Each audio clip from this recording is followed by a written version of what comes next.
이제 말씀을 전하기에 앞서 우리 함께 예배하는 성도님들을 우리 한 사람 한 사람 축복합니다. 제가 축복할 때에 믿음을 굳건히 가지고 아멘으로 응답하시기 바랍니다. 평안하십시오. 성령 충만하십시오. 이 시간에 말씀과 또한 이 예배를 통하여서 하나님을 더욱 온전히 사랑하는 우리 더함교회 모든 성도님들이 될 수 있기를 간절히 축복합니다. 어른들은 가끔 어린 자녀들에게 짓궂은 질문을 할 때가 있습니다. 대표적인 질문이 이거죠. 엄마 아빠 중에 누가 제일 좋아? 이렇게 묻는 겁니다. 아이들은 이런 질문에 본인의 생각을 솔직하게 이야기하죠. 그러면 어른들은 그 답변을 매우 재미있어 합니다.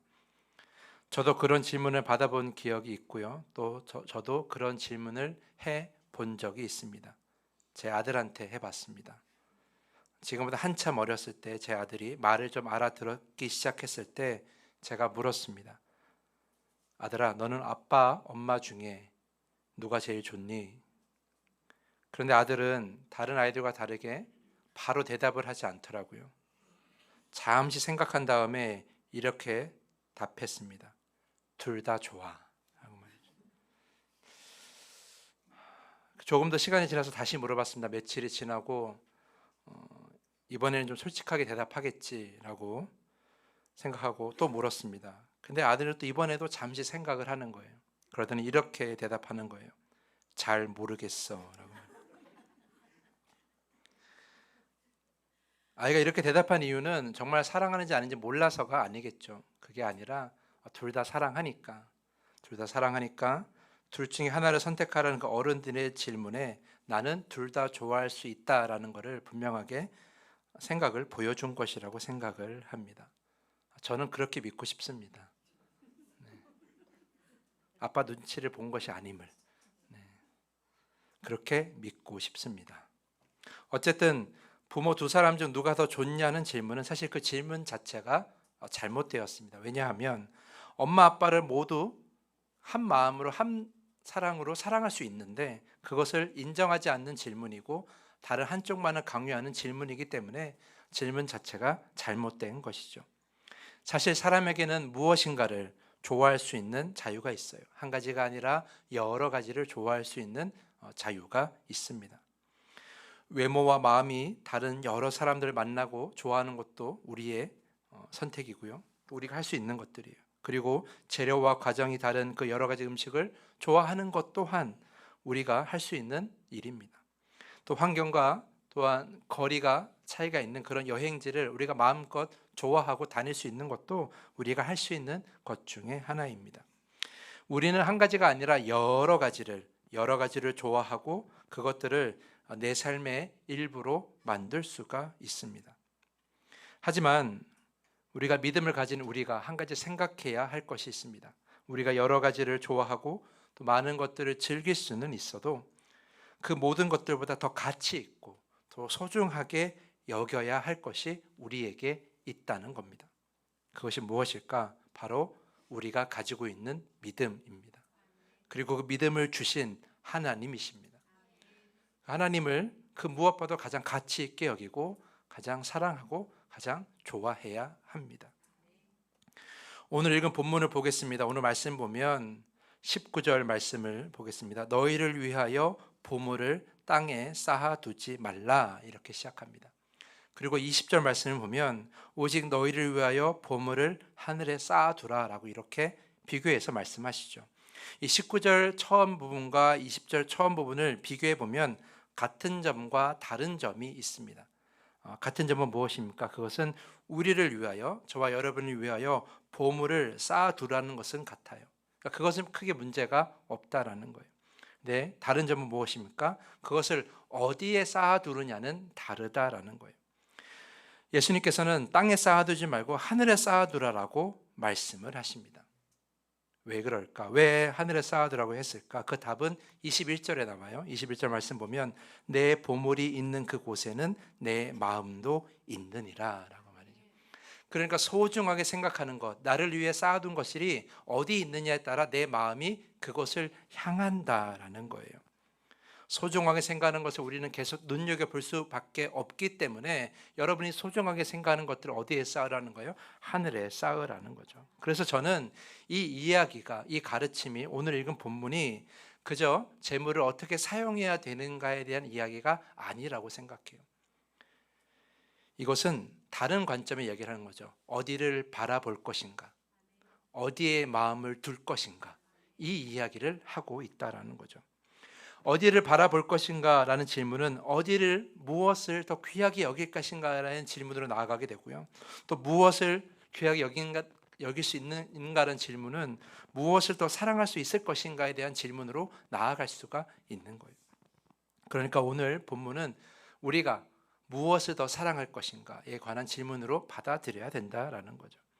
자, 22절과 23절 말씀을 보면 이렇게 가르치고 있습니다. 눈은 몸의 등불이니 그러므로 내 눈이 성하면 온 몸이 밝을 것이요 눈이 나쁘면 온 몸이 어두울 것이니 그러므로 내게 있는 빛이 어두우면 그 어둠이 얼마나 더하겠느냐, 이렇게 우리에게 가르치고 계시죠.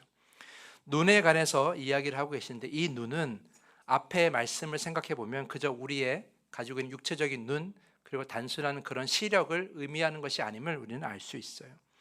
이것은 어떤 눈을 말하느냐, 바로 가장 가치 있는 것을 찾아서 바라보는 눈이라는 거예요.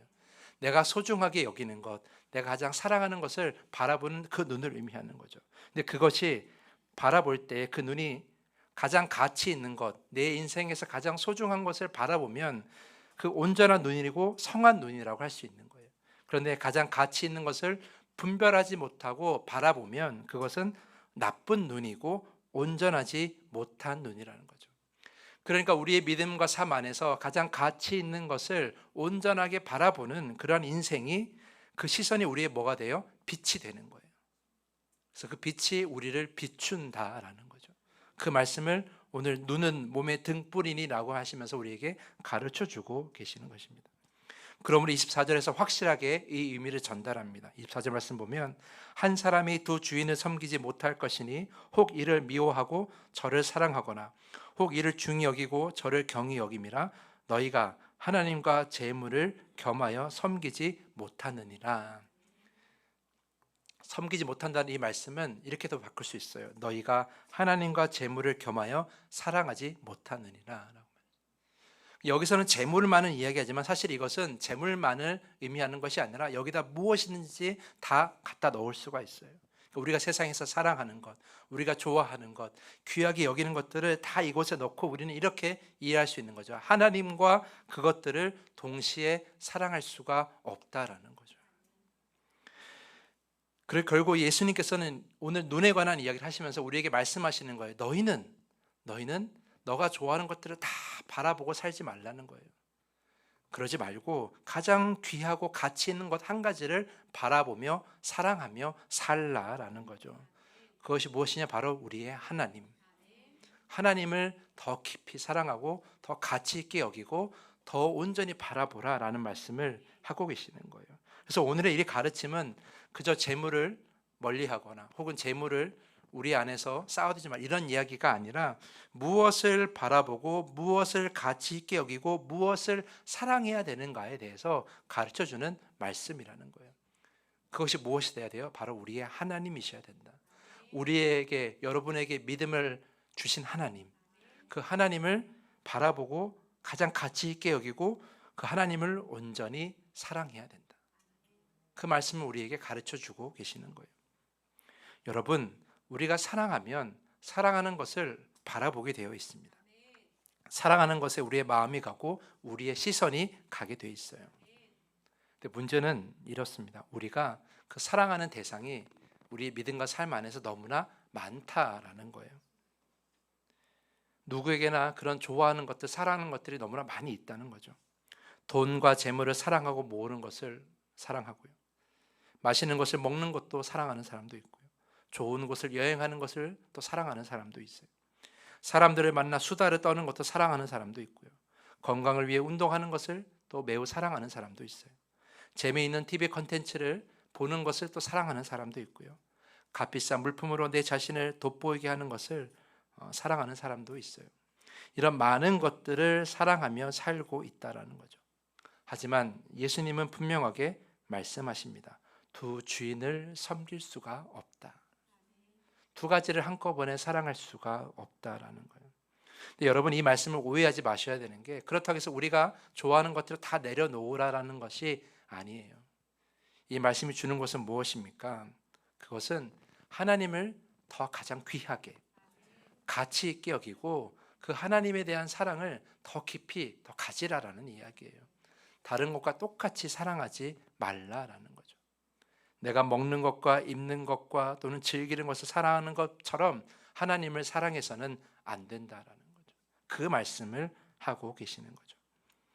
그런데 우리는 이렇게 말할 때가 있어요. 목사님, 저는 돈을 사랑하고 명예를 사랑하고 권력을 사랑하고 제 자신을 돋보이게 하는 그런 마음도 사랑합니다. 저는 그 마음을 다 가지고 있으면서도 하나님을 사랑할 수 있습니다. 이렇게 말씀하시는 분도 계세요.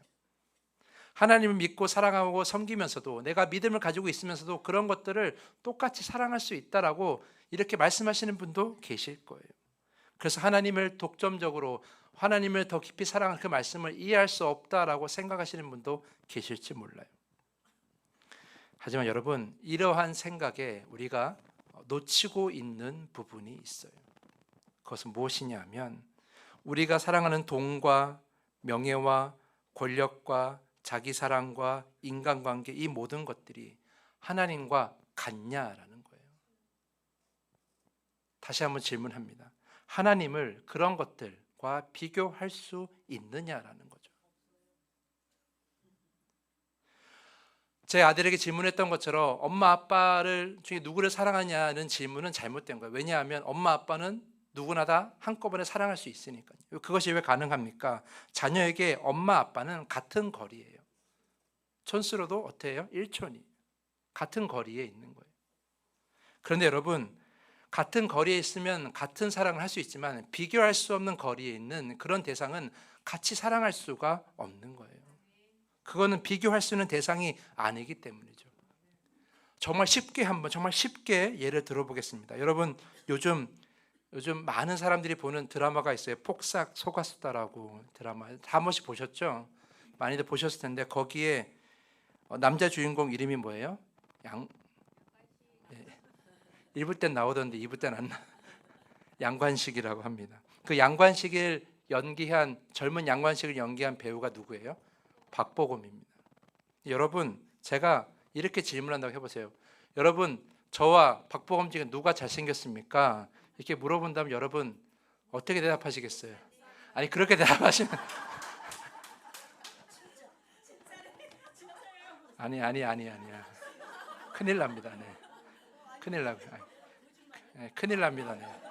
자, 이 질문을 박보검이 듣는데 얼마나 기분 나쁘겠어요, 사실은. 네, 없으니까 그렇게 하는 얘기지만 사실은 그 앞에서는 목사님이 잘생겨서 할 수가 없는 거예요. 비교할 대상이 아니니까요. 박보검은 다른 배우들과 함께 비교할 수 있어요. 저랑은 비교할 수가 없는 거죠.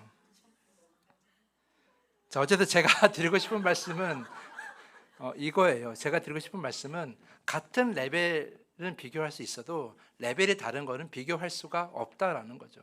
그것을 같이 놓고 전부 다 사랑하겠습니다 하는 것은 말이 안 된다라는 거죠.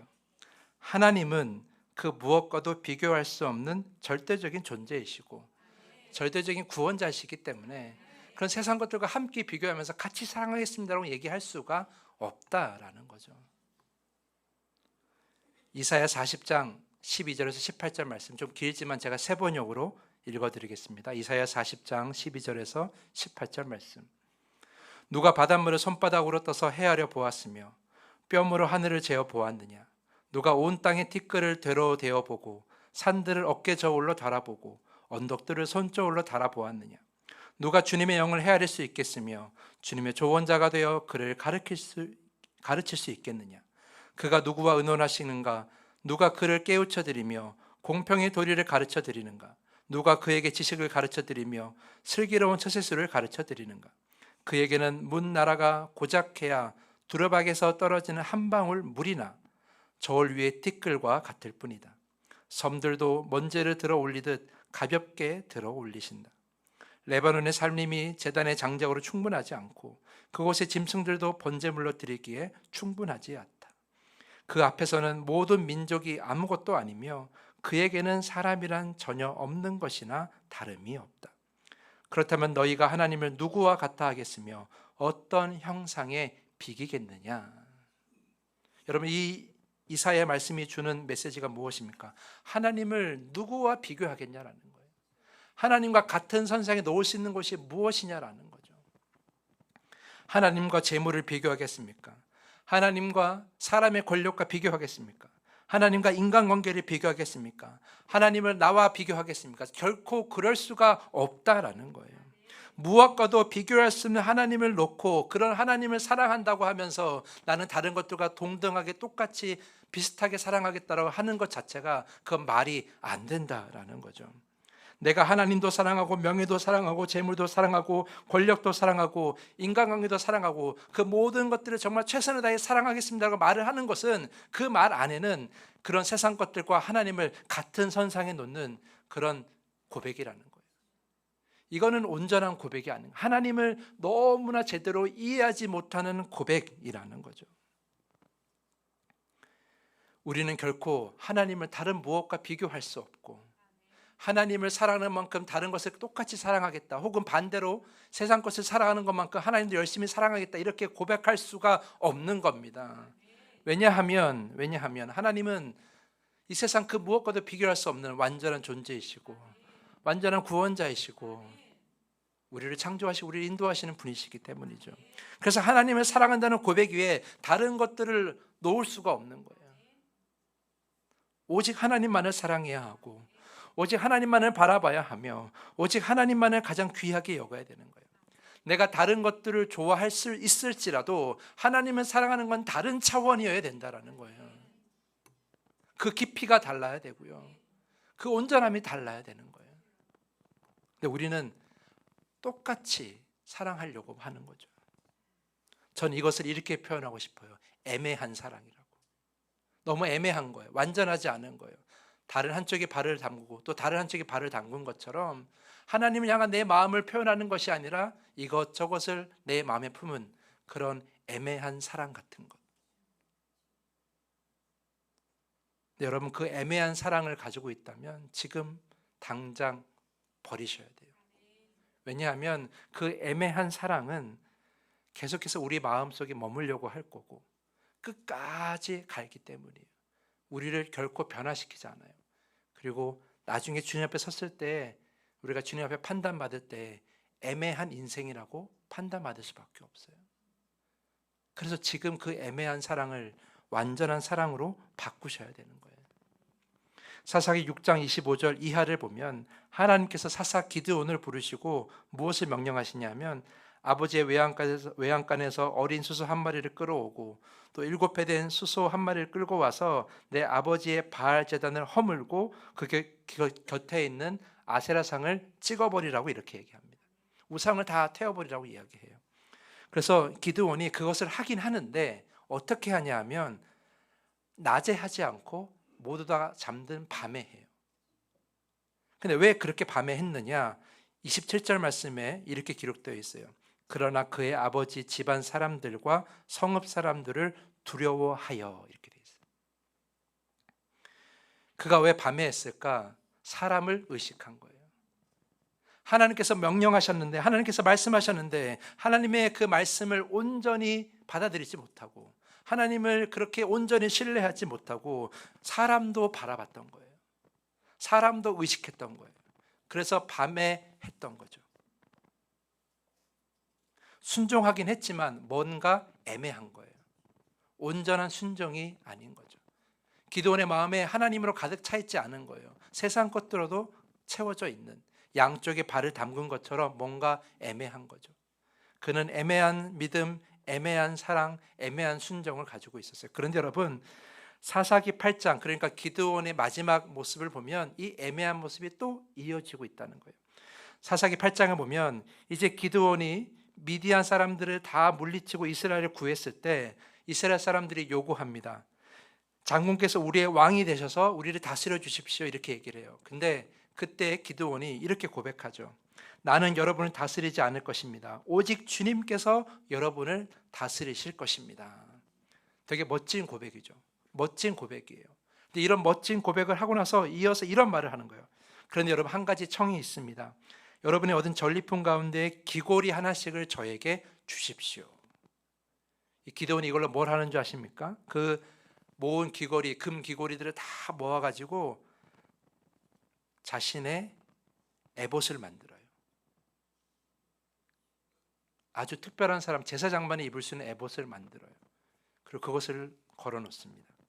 이것이 이스라엘 사람들이 그것을 섬기게 돼요. 에봇을.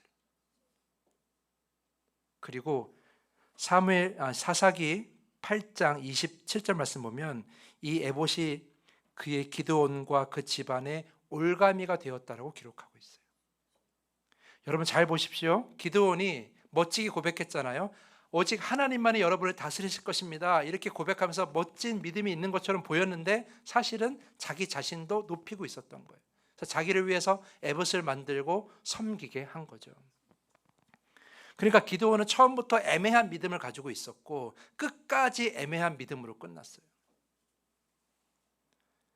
그렇게 갈 수 있다라는 거예요. 여러분이 지금 그 다른 사람과 차원이 다른 깊고 온전한 하나님의 사랑을 주께 드리지 못하면 끝까지 여러분은 그러한 모습으로 갈 수밖에 없는 거예요. 늘 같은 모습으로. 그러면 하나님께서 여러분을 판단하실 때, 심판하실 때 뭐라고 대답하시겠습니까? 애매하다라고 대답하시겠죠. 애매한 믿음 생활을 했구나라고 이렇게 말씀하실 거예요. 우리가 온전히 구원받을 수 있겠습니까? 우리의 영원한 영생을 하나님 나라에서 누릴 수 있겠습니까? 불가능할 수 있어요. 애매한 믿음, 애매한 고백, 애매한 헌신은 우리에게 애매한 결과만 가져올 뿐이에요. 온전한 구원은 우리에게 허락되지 않을 수 있다는 거죠. 사랑하는 성도 여러분, 그러므로 여러분들께 부탁드립니다. 여러분이 지금 가지고 계신 하나님에 대한 사랑을 점검해 보십시오. 얼마나 온전한가? 얼마나 깊은가? 내가 다른 것들과 달리 정말 하나님을 차원이 다른 사랑을 하나님께 드리고 있는가라고 말이죠. 여러분이 그렇게 온전한 사랑을 하나님께 드리면 하나님은 여러분들을 나중에 보실 때에 인생 끝에서 이렇게 말씀하실 거예요. 잘하였다, 충성된 종아라고 말이죠. 그렇게 우리가 칭찬을 받을 수가 있는 거예요. 근데 우리는 자꾸 세상과 하나님 사이를 자꾸 비교하면서 이리저리 왔다 가면서 애매한 사랑을 하고 있는 것이죠. 사순절 기간 우리가 내려놓음이라는 주제로 우리가 이 사순절을 보내고 있는데요. 여러분이 불필요한 것들을 내려놓는다는 것은 이 애매한 것들을 자꾸 내려놓는 거예요. 하나님과 같은 선상에 있던 그런 것들을 이제 하나씩 내려놓는 거죠. 그럼 여러분 그 빈 공간을 무엇으로 채워야 하겠습니까? 당연히 하나님으로 채우셔야 돼요. 하나님을 사랑하는 것으로 채우셔야 돼요. 그래서 저는 이렇게 생각했어요. 우리가 다 내려놓을 때 하나님을 더 깊이 사랑할 수 있어야 된다. 더욱 사랑할 수 있어야 된다. 그래서 이번에 이름 기도회, 마지막 고난 주간의 이름 기도의 주제가 더욱 사랑이. 더욱 사랑할 수 있기를. 여러분이 더욱 사랑하여 다른 것과 다르게 정말 차원이 다른 하나님을 사랑할 수 있기를 저는 바라는 것이죠. 그렇게 하나님 앞에 더 깊이 있는 사랑, 온전한 사랑으로 하나님께 나중에 칭찬받고 온전한 구원을 누릴 수 있는 여러분 모두가 될 수 있기를 간절히 축복하면서 여러분 오늘 말씀을 마치겠습니다. 이제 말씀을 정리합니다.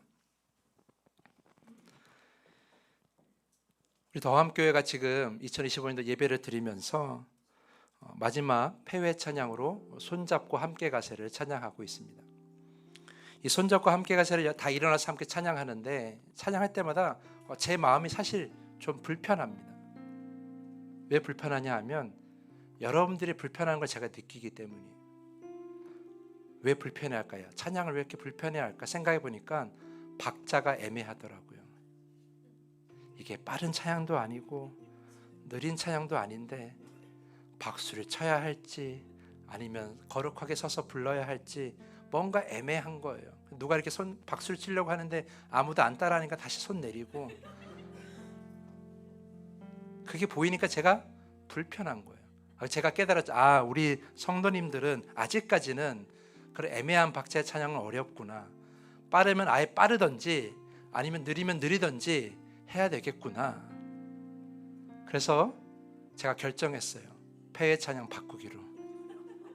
조만간에 바꿀 거예요.